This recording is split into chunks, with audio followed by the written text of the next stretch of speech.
Today, in Christianity, we hear a great deal about the presence of God. Oh, the presence of God was here this evening.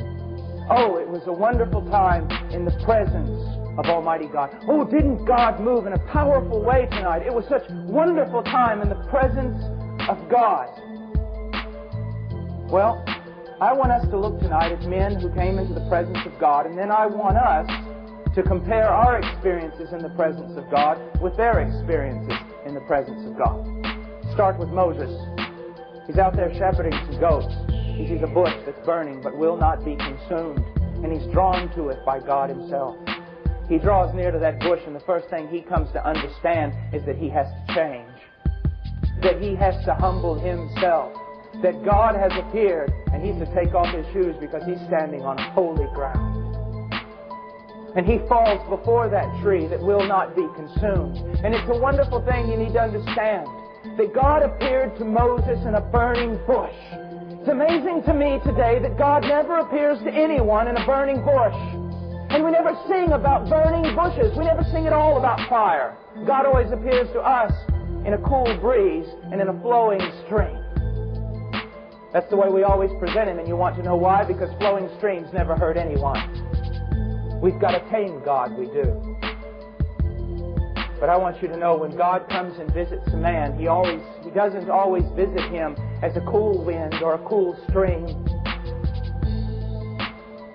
He comes as a fire. A fire that cannot be handled. A fire that has no end. And a fire that does not consume itself, but can consume all that is unholy before it. A dangerous thing to be in the presence of God. Look at these seraphs. Look at them in Isaiah. Let's read verse 2. Above him were seraphs, each with 6 wings. With 2 they covered their faces. With 2 they covered their feet. And with 2 they were flying. And they were calling to one another, Holy, holy, holy is the Lord Almighty. The whole earth is full of His glory. With regard to holiness, well, look at these. They're standing and flying even in the very presence of Almighty God. And if we were even to draw near to a fraction of that glory, we would be destroyed. And yet they live in that glory. And yet even though they are so majestic and so holy, how are they in the presence of God? I'll tell you how they are. They bow their heads and cry out, Holy. They cover their faces. They cover their feet.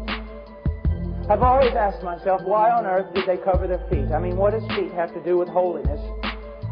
What does it mean? I never could figure that out, honestly, until one day I was listening to R.C. Sproul. And I think he hit upon the thing. He said, feet are always associated with clay. And clay with the creature, the dust of the earth.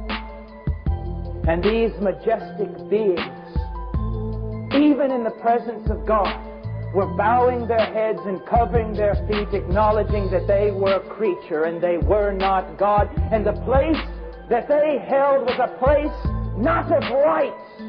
It was not their right to be there, but their privilege, graciously given to them by God Himself. Look at the way they act in the presence of God, and then look at you.